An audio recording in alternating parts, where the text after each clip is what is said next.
posibilidad ng tagumpay o kabiguan, ng ligaya o lungkot. Kaya marapat lamang na tanggapin si Jesus bilang tagapagligtas at Panginoon. At matapos yun ay panariwain ang katapatan at paglapit sa Kanya bawat araw o day by day.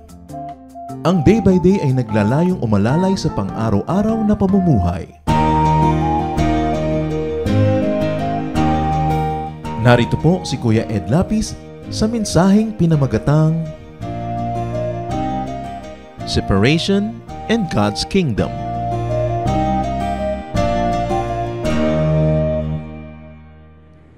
One of man's greatest sources of stress, of anxiety, of sadness is separation.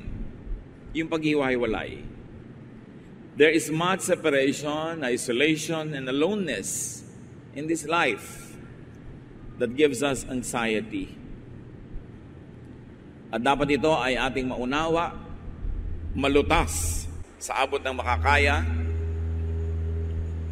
at sa tulong ng Panginoon upang maibsan ang mga lungkot at tunay nga na mas sumaya ang buhay. Separation and God's Kingdom. Yan po ang ating pag-aaralan at nawa ang biyaya ng Diyos ay sumagana sa ating kalagitnaan. Salamat Ama namin sapagkat kayo po'y pinagmumulan ng aming kasiyahan.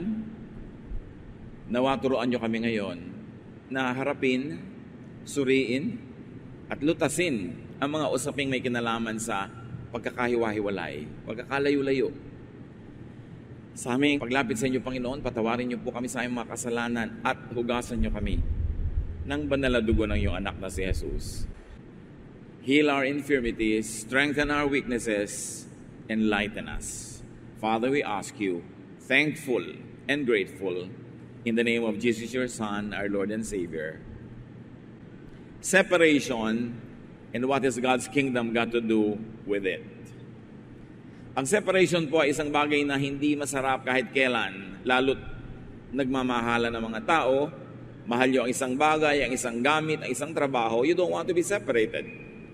But at birth, a series of separation from loved ones, from beloved places or desirable situations, never stop happening till a person's death. Yun palang pagkakaluwal ng tao mula sa sinapupuan ng kanyang ina ay pasimula na ng isang walang tigil at walang katapusang paghihiwalayan. Kaya ang tao ay mayroong iwing lungkot, may natural siya na pangangailangan dahil sa simula pa lang ng kanyang buhay sa mundong ibabaw, ang pasimula nito ay pakikipaghiwalay. And in that case, separation from the mother's womb, actually leaves impressions on the infant. At yun ay malaking stress. At hanggang siya ay lumaki at bawian ng buhay at bumalik sa Panginoon, merong walang katapusang series of separation from things that are liked, loved, and even had become habits. Kaya nga ang tao ay takot sa kamatayan dahil ang kamatayan ay ini-interpret ng marami na paghihiwalay at sa tingin ng iba ay permanenteng pagkakahiwa-hiwalay. Kaya ang lahat ng tao takot sa topic na yan at kumari sana ay iniiwasan na maganap sa buhay. So there is separation anxiety. Many people are afflicted with separation anxiety disorders. And for our purposes today, we define that as fear of separation from loved ones, or excessive sadness, maladjustment or dysfunction because of separation from loved ones. Hindi mahirap imaginein sa atin dahil at least 10 million Filipinos work away from home, away from the country. Kaya meron tayong kamag-anak, mahal sa buhay, kaibigan na mga naninirahan sa malayo. Nung araw, ang mga magulang, iniisip nila pag nagkaanak sila ay nakapaligid sa kanilang higaan yun pagtanda nila at sila'y naghihingalo, nandun ang mga anak. Hindi na yun ngayon lagi totoo. Bihira nang nangyayari yon sa pagkakahiwa-hiwalay ng mga tao. Nung araw, ano man ang mangyari, hindi naghihiwalay yung mag-asawa, bihirang-bihira yung paghihiwalayan, at ngayon padami ng padami, padalas ng padalas ang hiwalayan, Of course, may anxiety yan. At kahit ayaw mo na sa asawa mo ngayon, inibig mo rin noon, mayroon ding hapdi, may sakit. Lalong-lalo sa mga anak. What are some of the bad effects of separation? Unang-una, kahit wala pang separation na nagaganap, there is a pre-separation fear and unease. There is anxiety. Ang mga anak, pagka laging nag-aaway ang magulang, meron na silang fear. Baka maghiwalay ang mga magulang namin. Kanino kaming isasama? Sa tatay ba o sa nanay? Pagka merong pangangailangan na financial ang pamilya at nagiging solusyon ay kailangan mag-abroad, magtrabaho sa ibang malayong bayan, nagkakaroon ng anxiety ang bawat isa dahil magkakahiwa-hiwalay. Kaya tuloy, hindi pa nangyayari, kaya natatakutan na. Marami pong mga bata, lalo yung lumaki na kulang sa pagmamahal, lumaki na nagpapalipat-lipat ng tinitirhan, ng nag-aalaga, may mga separation anxiety. Halos ayaw na nila magmahal, ayaw na nila magtiwala, dahil ayaw na nilang masaktan muli kung magkakahiwalay na naman. At marami mga tao dala sa pag-ibig dahil nga sa mga separation na ganyan. Of course, one fruit of that separation is excessive sadness. Sometimes even maladjustment that could lead to having unsuitable substitutes. Kaya talamak na nagaganap sa mga overseas Filipino workers at kahit hindi mga worker, kahit mga immigrants at kahit hindi Filipino, pag nagtatrabaho sa ibang bansa, nagkakaroon ng mga affairs. Hindi lahat, pero nagiging madalas mong madinig at padalas ng padalas. Kasi nga, sa sobrang lungkot, sa sobrang hirap ng damdamin, sa halip na mabaliw, natutuon ng pansin sa kung sino ang malapit. Nagiging nearest is dearest. It is an unsuitable substitute, but it becomes a choice for people who are suffering from tremendous feeling of sadness and aloneness. It could lead to harmful relationships, even to addictions. Marami mga tao may mga addiction dahil may tinatakpan sila na anxieties caused by separation. And in extreme cases, there is a malfunction or dysfunction of the person. Hindi maka-adjust. Nagiging psychiatric case. O kaya, hindi nagiging productive. Some people even become criminal cases and issues. Mahirap ang paghiwa-hiwalay. Kaya dapat nating pagtuunan, ano ba talaga ang sagot dyan bago pa man naganap? It is really God's presence. Na ang tugon sa takot ng paghiwa-hiwalay ay balikan natin kung anong ibig sabihin ng God's presence.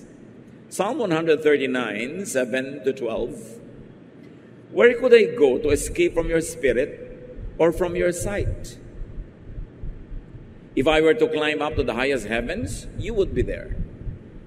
If I were to dig down to the world of the dead, you also would be there. Suppose I had wings like the dawning day and flew across the ocean. Even then, your powerful arm would guide and protect me. Or I suppose I said, I'll hide in the dark until night comes to cover me over. But you see in the dark, because daylight and dark are all the same to you. Napakalalim ng pagkakaunawa nitong sumulat ng awit tungkol sa presensya ng Diyos. Sabi niya, kailan ba at saan ba ako pwedeng tumakas mula sa iyong presensya? Kahit naman akyatin ko ang pinakamataas ng mga malangit, andun ka pa rin. Kahit na magpakalalim-lalim ako ng hukay sa lupa, ano man ang marating ko, nandun ka pa rin. At kung kaya ko mangliparin, yung makapunta ako doon sa pinupuntahan ng araw, sa pinanggagalingan ng bukang liwayway, o makatawid ako ng mga dagat, nandun ka pa rin. At kahit sa dilim, hindi ako pwede magtago dahil pareho lang sa iyo ang dilim at ang liwanag. So what does it obviously say? That the Lord is not only everywhere, that the Lord is always with man everywhere, even in the darkness. When I say man, I mean humanity, tao, lalaki man o babae. Laging kapiling natin ang Diyos.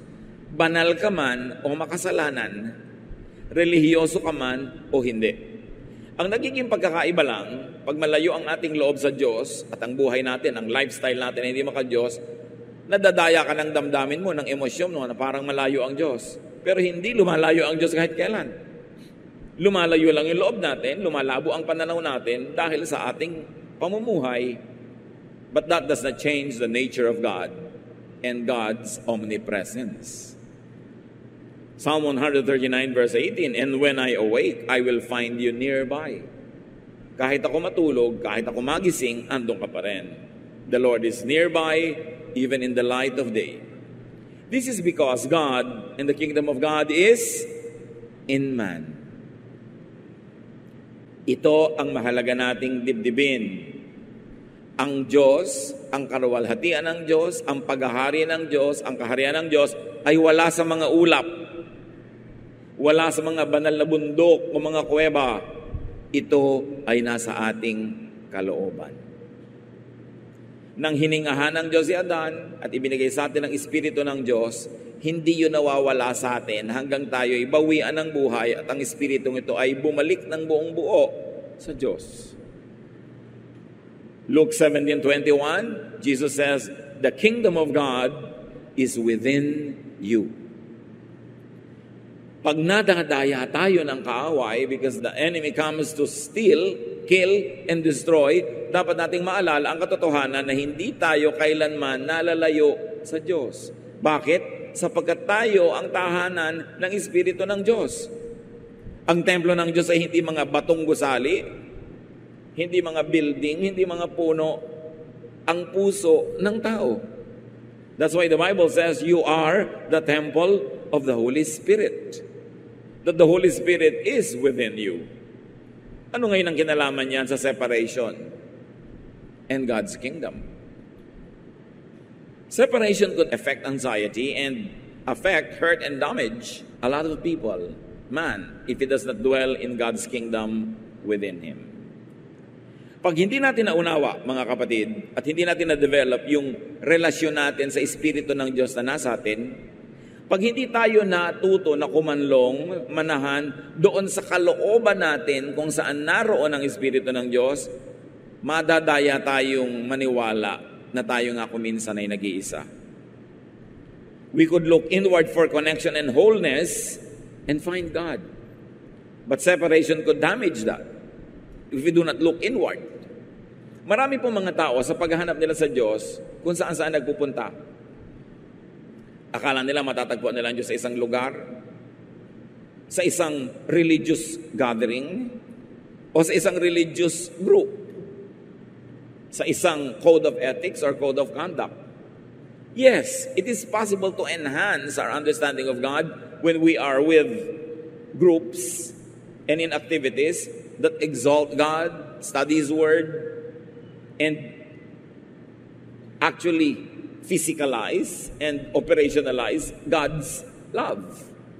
But you don't have to go anywhere. You don't have to go far because the kingdom of God is within you. If we do not do that, if we do not find God inside of us, if man does not find God inside of him, he will look everywhere and not find God. At dapat natin itong unawain, mga kapatid, na ang paglapit talaga sa Diyos is a personal activity.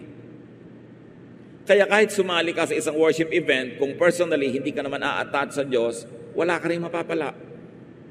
Kahit anong religious identity mo, pag wala kang personal connection with God who lives in you, you will forever feel empty. And when you are empty and you feel empty of God's love, no human and material presence can compensate for that grave loss and a great lack. Kaya kailangan itong ating ma-develop, personal spirituality. Man should look for, find, know, and connect with God within himself. Hindi ko naman sinasabing dapat do-it-yourself religion. Pero meron ka dapat na fellowship, meron kang spiritual family, may ministry ka, meron kang feeding from other people. The gifts that God gave to other people are ministered to you, pero huwag kang mawawalan ng personal worship. Personal devotion. Personal study of God's Word. Personal reflection. Ito ang mahalaga para makakonect ka doon sa Espiritu ng Diyos na nanahan naman sa iyo. Hindi kailangang makikonek sa malayo. Magsimula ka lang doon sa nasa loob. Dahil nakatanim sa bawat tao ang Espiritu ng Diyos. The kingdom of God is within you. So instead of always reaching out to the stars and to the heavens, reaching out far away from yourself, you should journey into yourself. Let us always remember to prioritize personal worship. When was the last time that you worshiped by yourself? That you sang to the Lord on your own? That you played music? When was the last time that you danced before the Lord? Some of you dance, some of you don't. But some of you want to play music for the Lord. But when was the last time you played music for the Lord? Kung musician ka talaga. O umaasa na lang ba tayo sa mga professional, sa mga specialist musicians, specialist dancers? Meron pa mga tao nga, iniaasa pa yung prayer para sa buhay nila sa mga specialist prayer warriors, so-called. Lagi ipag-pray mo ko. Ba't di kayo mag-pray? Walang specialist sa prayer. Lahat tayo may access. Marami kasi mga tao, they style themselves as your bridge to God, na parang kung magdadasal ka mag-isa, parang hindi na sapat, kailangan lagi silang nandun. And this is somehow the fault of very organized and very stratified and institutionalized religion. That religion brings God far away from people so that you will need religion to get near to God. It is not right. You can connect directly with God because you are the kingdom of God. God's kingdom is in you. Is within you. At pag nagsama-sama lahat ng mananampalataya, nabubuo ang ibig sabihin ng kingdom na yon. But there is that sacred spot inside of you where the Spirit of God resides. It is the Spirit that is grieved when we sin. It is the Spirit that is joyful and joyous when we do right. Yung Espiritu na nagtuturo sa atin ng konsyensya, nagpaparamdam sa atin ng mali, kasama natin yun.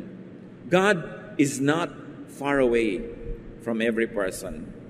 God is never away.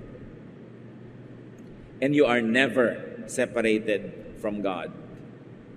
It's a lie to think that you ever get separated from God. So what are the cures to separation anxiety? First of all is awareness of God's presence and proximity. Ang mga tao, dagdag lang naman yan sa buhay natin eh. Pati nga ang sarili nating ina na napakahalaga sa ating pagkakaluwal sa mundo, ang unang ginagawa sa ating pagsilang ay hinihiwalay tayo. Nalalagot ang pusod. Because God wants you to be an individual attached to Him because He is in you. Pagkatapos nadadagdagan ng mga bonus, nakikipagmahalan tayo sa ating mga magulang, mga kapatid, and later on, mga kaibigan, and then kung nakakaroon ka ng partner sa buhay. Pero lahat yun ay dagdag lang. Ang pinaka-basic presence that's important is the presence of God in you. At yun ay hindi nawawala kahit anong mangyari. Kaya yung mga, hindi naman natin minamaliit, halimbawa, namatayan ka ng mahal sa buhay, malungkot. At hindi natin binabaliwala yung lungkot na yon. Pero huwag mo lang lilimutin that God is in you, that God is with you. Bababaw yung malalim na lungkot. You will survive. Kung ikaw ay malayo sa iyong asawa dahil nasa ibang bansa o nasa ibang lugar at natutokso ka na makipagrelasyon sa iba dahil lang nalulungkot ka, maalala mo lang that God is within you. God never leaves you nor forsakes you. At sinabi pa niyo ni Lord, I will never leave you, I will never forsake you. Maalala mo who you are. That you are not alone, that you are not isolated, that you're connected to the King of Kings. So awareness of God's presence and proximity is important. So that you don't get deceived by the evil one. So don't be deceived, stolen from, and killed by the evil one. Be aware of God's presence. And to be aware of God's presence, you need to exercise enough silence. You have to have enough aloneness. Kailangan talaga at ibabalik-balik natin ang pagninilay-nilay, pagbubulay-bulay, pagmumuni-muni. Private and personal devotions. meditation, quiet prayer, away from people, in the Spirit. Kasi pwedeng katabi mo lang dyan, pero you make a world exclusive to you and God, even for a few minutes, so that you always get reconnected to the source of power, and your relationship with the Spirit gets developed. Hindi yung laging naka-text, laging pagka napaupo na, hindi man lang mag-pray, hindi man lang mag-isip tungkol sa mga bagay-bagay na may kinalaman sa spiritual things. Text agad, game agad, nagkakanta puyat-puyat sa cafe Facebook hanggang hindi antok na antok, hindi titigil, wala nang panahon manalangin. Ang iksi-iksi na lang ng panalangin, 3 sentences. Sa umaga tuloy, tanghali-tanghali na magising, at kung may trabaho, kailangan magmadali na, wala nang panahon para mag-pray, para mag-quiet time, para mag-devotion. Anong nade-develop? Akala nyo ba nakaka-develop ng closeness yung mga gadgets? Makakakita ka, 3 tao magkakatabi pero hindi nag-uusap, pare-pareho nagte-text, kailalayo ng mga kausap. Yung malapit, hindi maasikasong kausapin. At ganun ang nangyayari sa sarili natin. Yung malapit, yung Espiritu ng Diyos na nadoon sa loob, hindi natin nakakausap, hindi natin nadirinig, hindi na tayo nakikipag-correspond because we're so busy communicating with everyone. And when you talk to everyone, you talk to no one. When you belong to everyone, you belong to no one. Kaya mahalaga i-develop natin, mga kapatid. Babalik tayo sa old-fashioned devotions. Gaano karami sa atin dito ang magkakaroon man lang ng at least 15, 20 minutes of devotions before you rise from your bed, before you leave your room, before you get busy with the world? How many are able to spend at least 15, 30 minutes in prayer, in quietness before you sleep? We all have 24 hours a day. Kailangan bigyan natin ng budget yung ating espiritu. Huwag nating ipamigay ang lahat ng ating waking moments to people, things that make us tired but never give us joy. So kailangan we are aware of God's presence and enjoy it. Enjoy the Lord's presence. Hindi pinagmamadali. Pag nananalangin ka. Pag may nagtatanong, Pastor, paano po ba i-develop yung personal relationship with God, yung spiritual relationship? And I would always give the same answer. The Bible is not a manual that gave us how. You have to invent your ways. You have to find ways to communicate with God personally. How will you? You have to devote time. Kailangan meron kang oras na wala kang iniisip para magkalugar naman yung mensahe ng Diyos na gusto niyang ipasok sa isip mo. Kung lagi kami iniisip, busy ka, there's no space for God. Don't always mistake activity for achievement. We have a full calendar of activities, but what do we achieve? Ano ba talaga ang nangyayari? So yung separation anxiety dapat lutasin. And one cure is loving God and His presence more than loving other people, places, or things. Yes, magmahal ka ng tao, magmahal ka ng lugar, magmahal ka ng activity, pero huwag magmamahal ng anumang mga ito higit sa pagmamahal natin sa Diyos. Because it is God who's always with you. Kawawa naman ang tao na ang number 1 sa buhay niya, tao rin. Kasi yung taong yon pwedeng mamatay o pwedeng buhay pero mawala dahil iniwan ka at pumunta sa iba. Pwedeng mahal ka pa rin pero nalayo dahil nagtatrabaho. Ang daming dahilan para magkahiwa-hiwalay. Kaya dapat talaga ang number 1 sa buhay natin ang Diyos kasi siya lang naman ang hindi nawawala.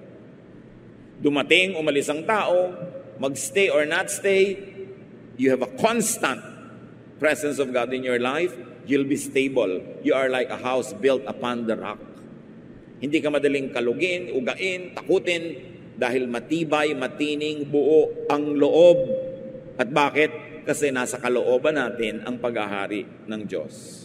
Mark 12:30, sabi ng Panginoong Jesus, love the Lord your God with all your heart, and with all your soul, and with all your mind, and with all your strength. Hindi ka lugi dyan.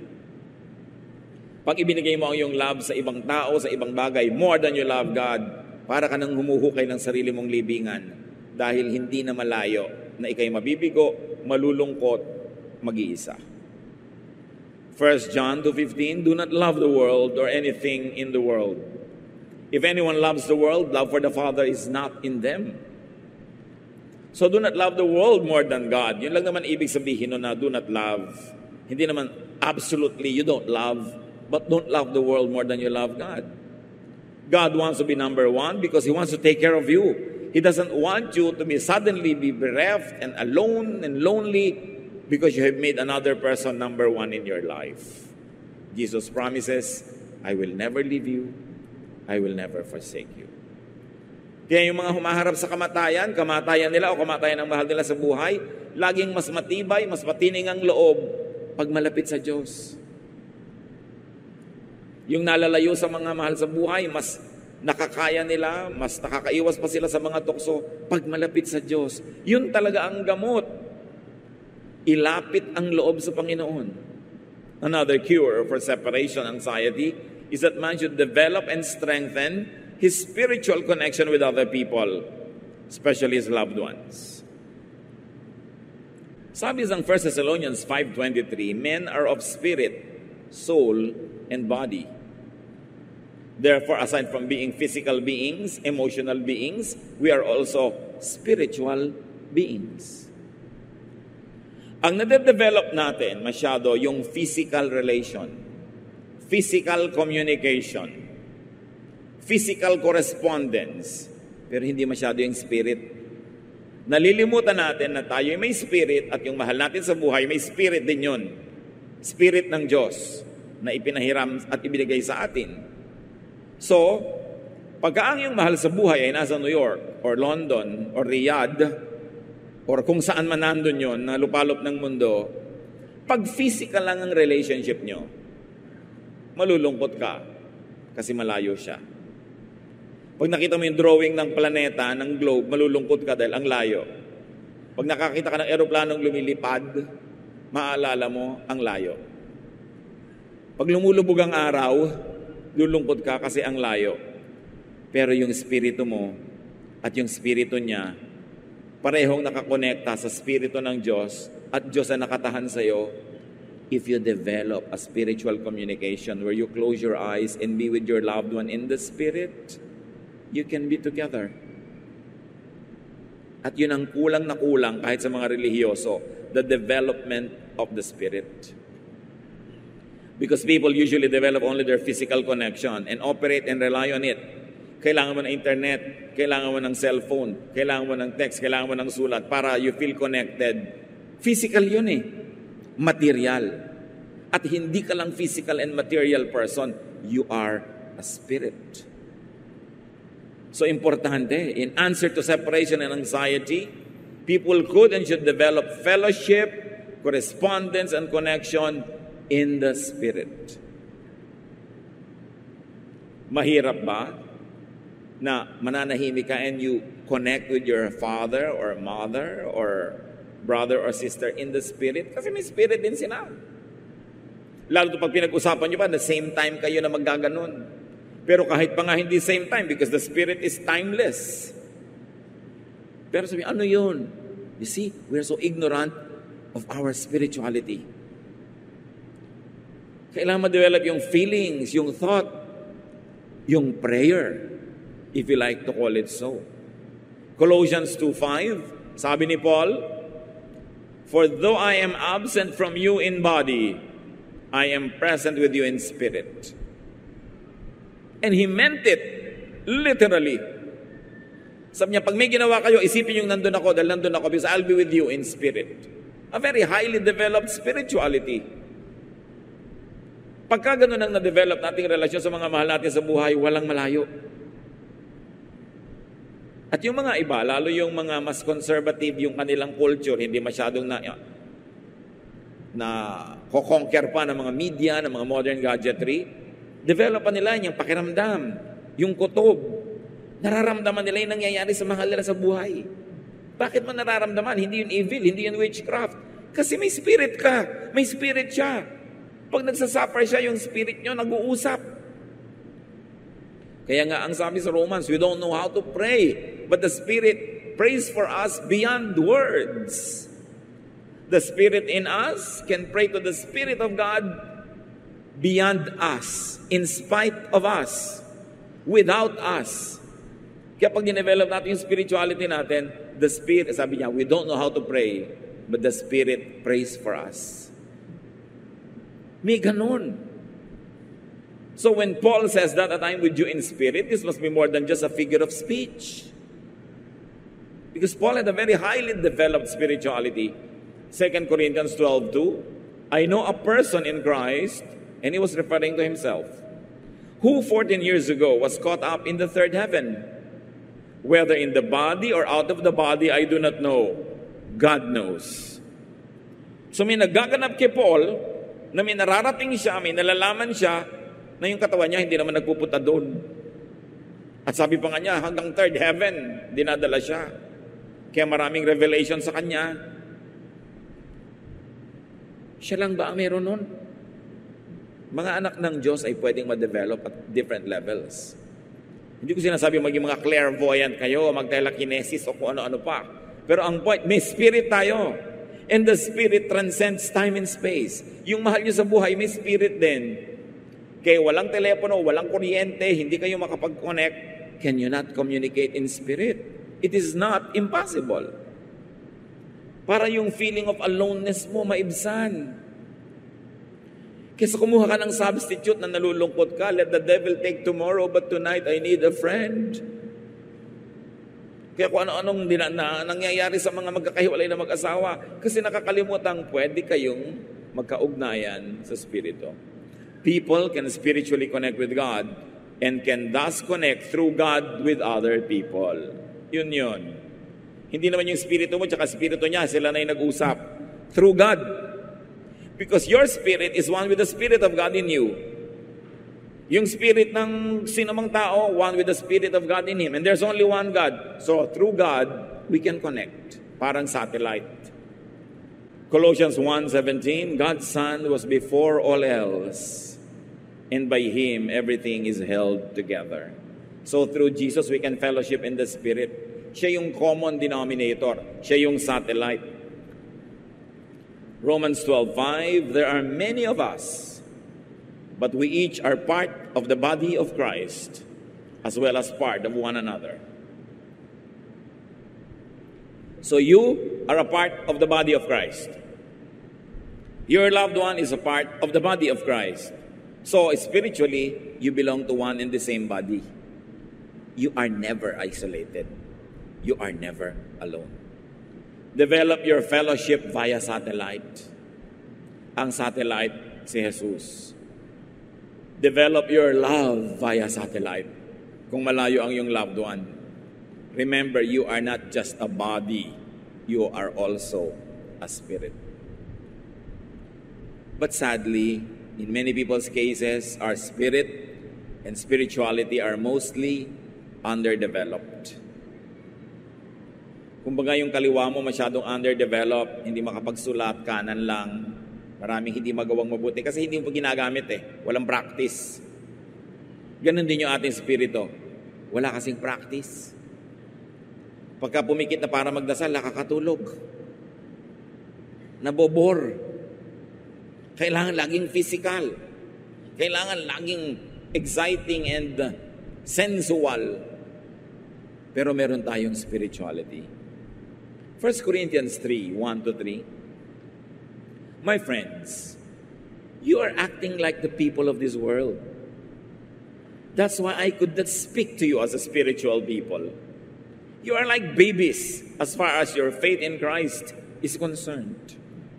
So I had to treat you like babies and feed you milk.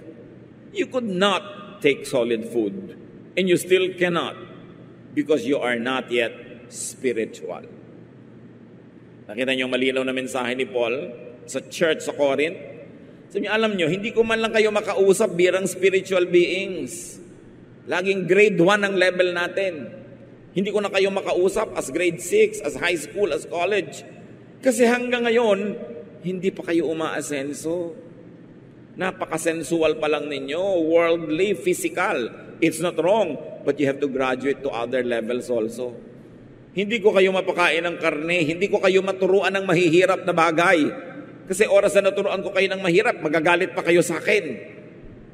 Ako pa ang aariin ninyong masama at demonyo. So hanggang grade 1 na lang lagi ang turuan natin. Puro gatas na lang ipinapakakain ko sa inyo, hindi ko kayo mapakain ng steak, sabi ni Paul. And that is because you are very underdeveloped spiritually. So may ganun. Tayo-tayo na lang ang maghusga sa sarili natin kung tayo ba ay mature or not.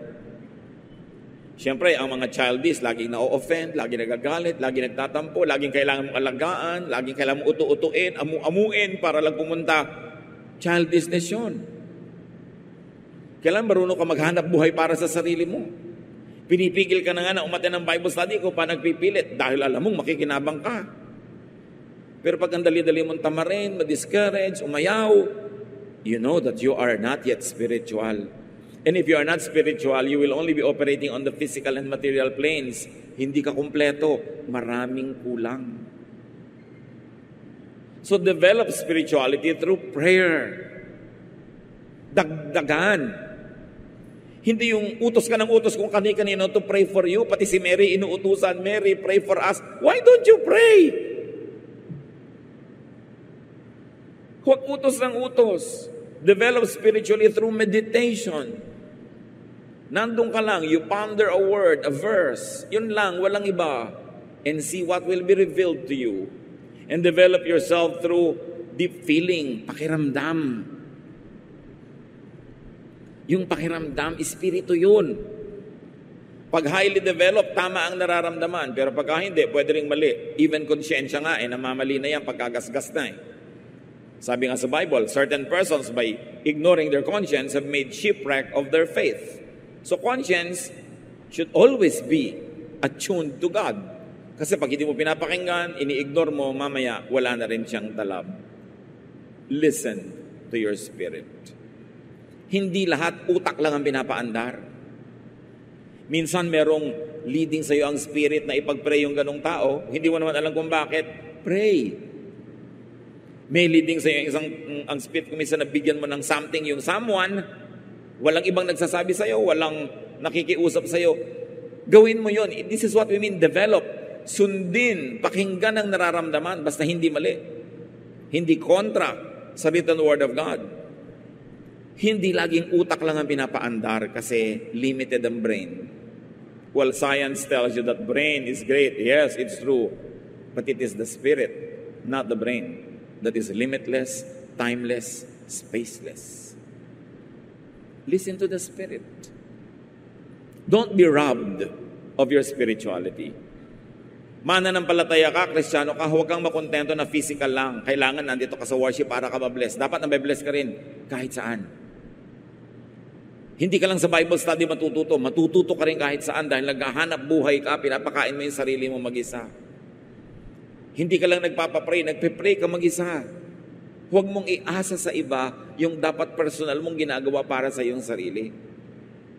John 10:10, sabi ng Panginoon, a thief comes only to rob, to kill, and destroy.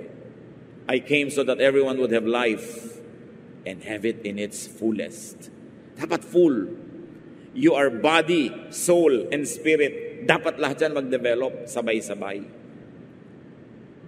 At pag tayo very developed, we still feel sad that people are away. We are still affected when people die, but not so much. Gumagaan. Sabi ng Panginoon, come to me all of you who are tired and heavy laden.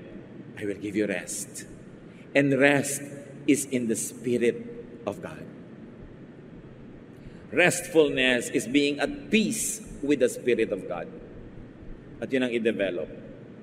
Huwag tayong magpadaya sa mga kung ano-anong mga kailangan mo pa magpunta sa ganong bundok para magdasal, sa ganong kuweba para maramdaman ang presensya ng Diyos, sa ganong bansa para maging holy land. Walang holy land. Lahat ng lupa pare-pareho yan, soil. But holiness is that spot in your heart where you meet with God. Holiness is in that invisible temple of God where your spirit becomes one with the Spirit of God. Hindi masamang magbiyahe, magpunta sa mga places of history, even of religious history, but do not depend on that for a fix. The temple of God is within you.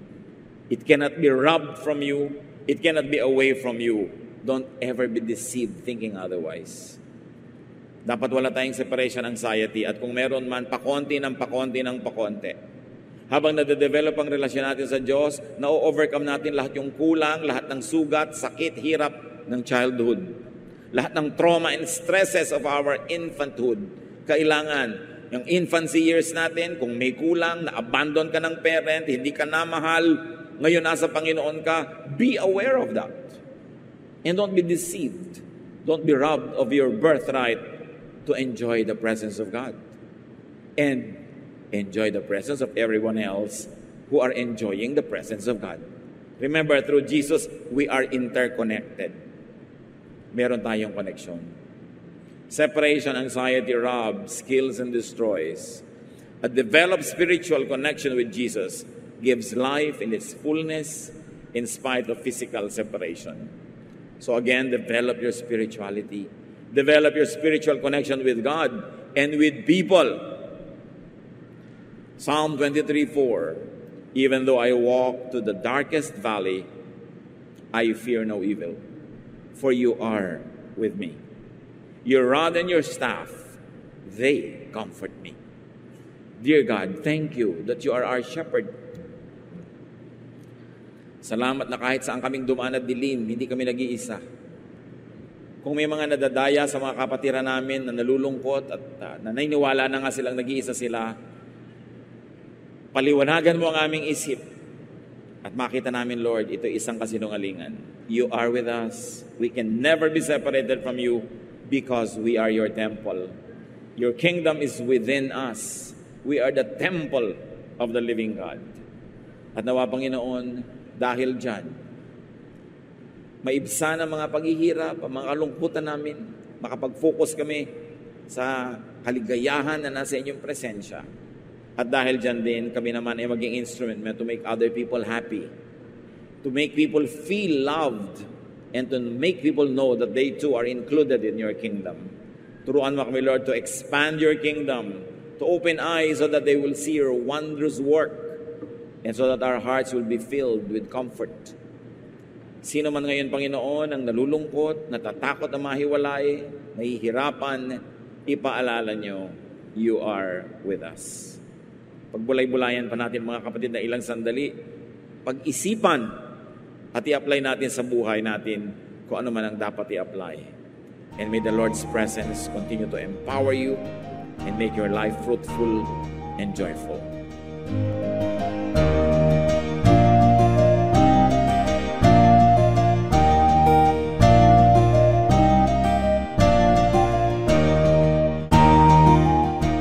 Ang katatapos pong mensahe ni Kuya Ed Lapiz ay pinamagatang Separation and God's Kingdom.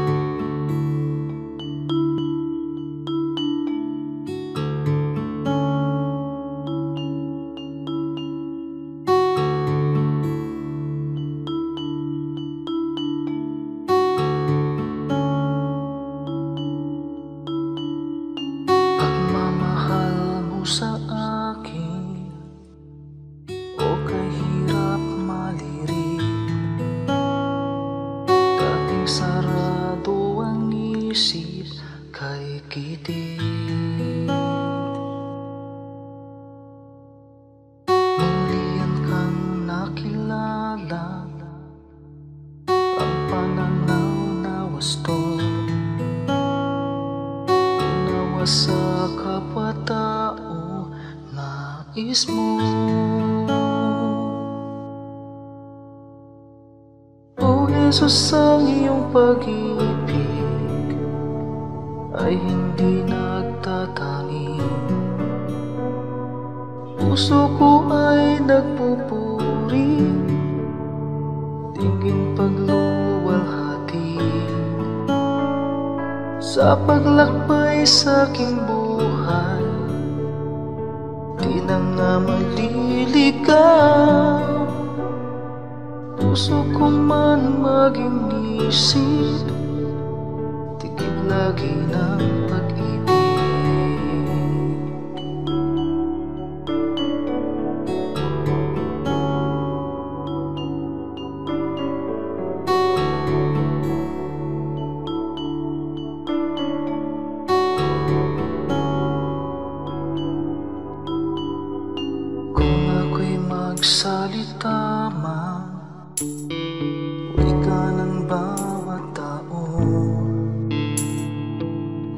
pag-ibig ay wala, tila batingaw. Ang dalisay na pag-ibig ay mapagpahinuhod at hindi nga nagkukulang kailanman. Kung Jesus ang iyong pag-ibig ay hindi nagtatangi, puso ko ay nagpupuri, tingin pagluluwalhati sa paglakbay sa aking buhay. Di na nga maliligaw, puso ko man maging isip, tikit lagi ng pag-ibig. O Jesus, ang iyong pag-ibig ay hindi nagtatangi, puso ko ay nagpupuri, tingin pagluluwalhati sa paglakbay sa aking buhay. Di na nga maliligaw, puso ko man maging isip, tikit lagi ng pag-ibig. Puso ko man maging isip, tikit lagi ng pag-ibig.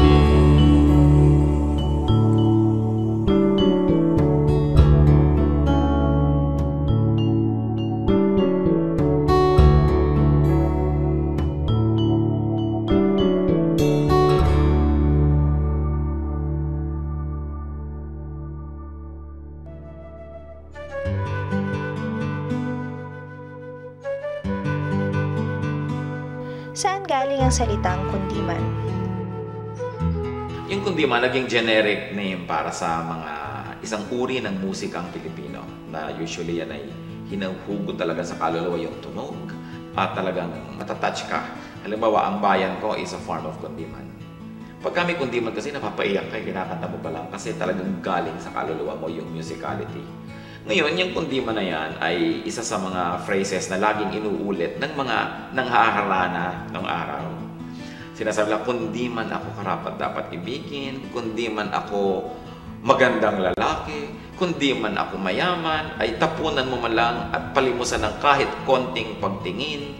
So yung pagsasabi ng kundi man ay isang pagpapahayag ng ating kababaang loob. Hindi tayo presumptuous, we're always self-effacing. At nadidinig ng mga pare sa kanilang mga konbento yung mga word na phrase na kundiman na laging inaawit ng mga Pilipino. Kaya ang tawag nila, ano ba yung kundiman na yan? Arestohin ang iingay-ingay yung nagkukundiman. So naging tawag na yun sa uri ng isang katutubong musika natin.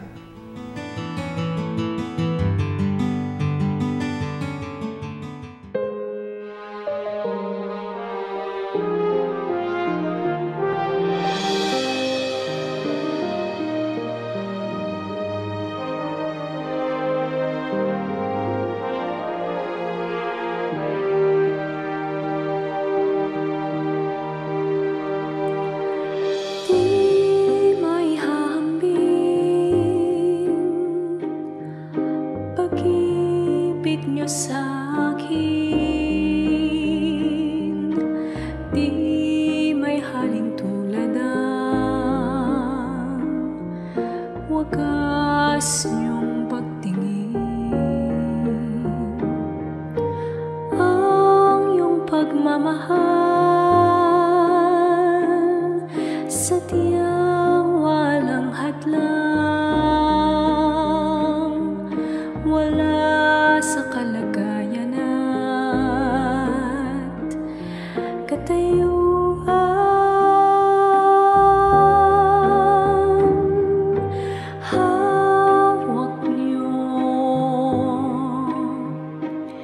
Aking kamay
wagas niyong pagtingin,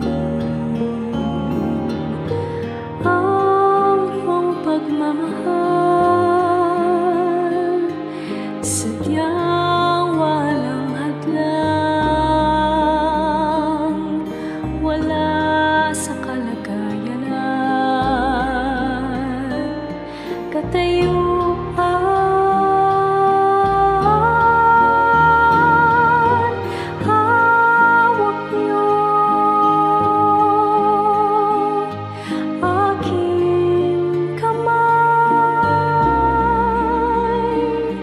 Sa tuwing nananamlay,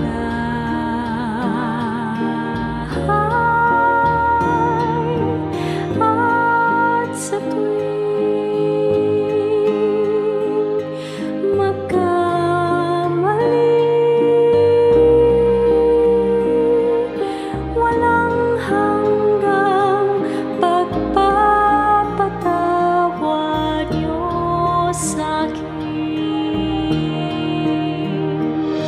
Sadyang di mapigil ang kabutihan niyo,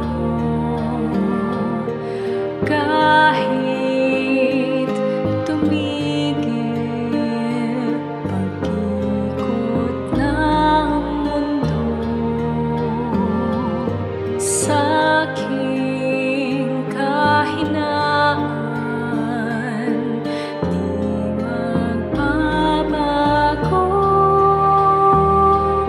pag-ibig niyo sa'kin laging naririto.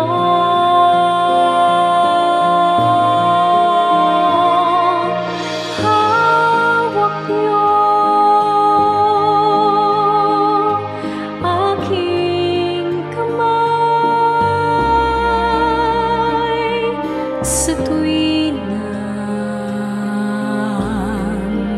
nananamlay, at sa tuwing magkamali,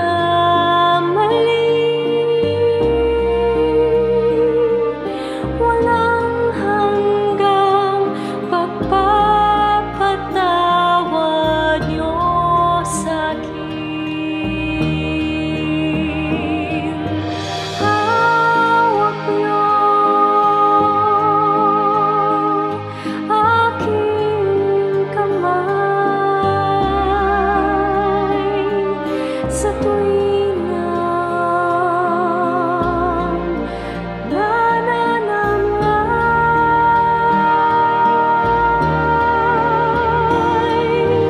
at sa tuwing magkamali,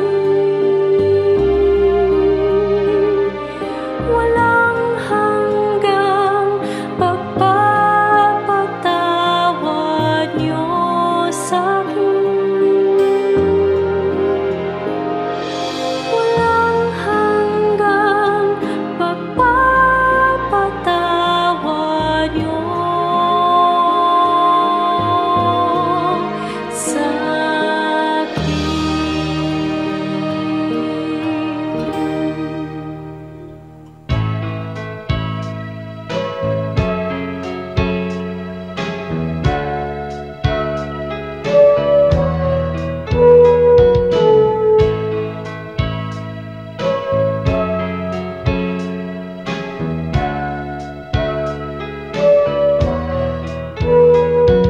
Ikaw ang aming nakikita sa kanilang mukha,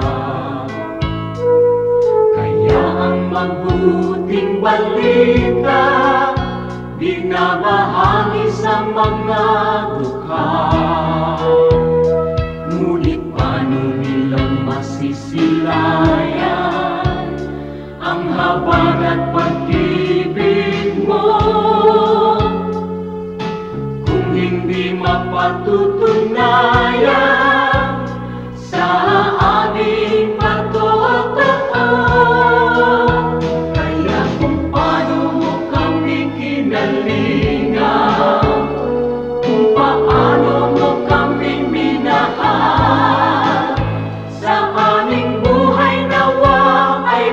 magmunga ng pagtitiyaga at pagpapagal sa aming kilos, salita at damdamin.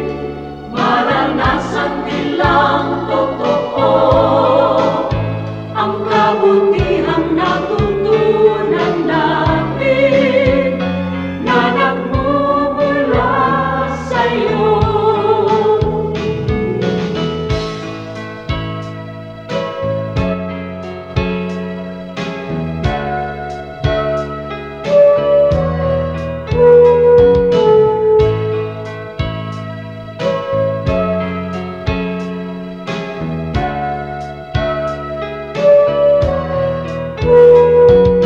Kung ang tao at ang lipunan ay laging makasarili,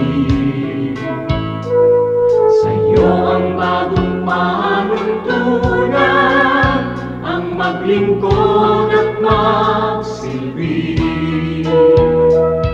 Ang aming pananampalataya patuloy mong palaruin, at sa iyong dakilang biyaya di ka namin bibiguin. Kaya kung paano mo kami kinalingan, kung paano mo kami minahal, sa aming buhay nawa ay magmunga ng pagtitiyaga at pagpapagal sa aming kilos, salita at damdamin. Maranasan nilang totoo ang kabutihang natutunan namin na nagmumula sa'yo. Ang kabutihang natutunan namin na nagmumula sa'yo.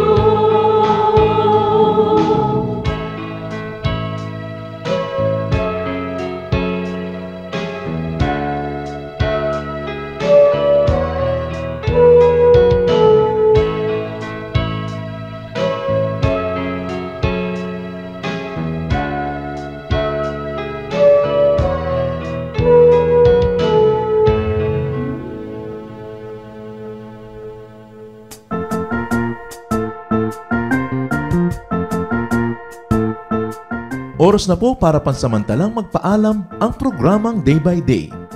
Tayo po'y magsama-sama tuwing ika-6 hanggang ika-7 ng umaga, araw-araw. Magandang umaga po at mabuhay ang Panginoong Hesus!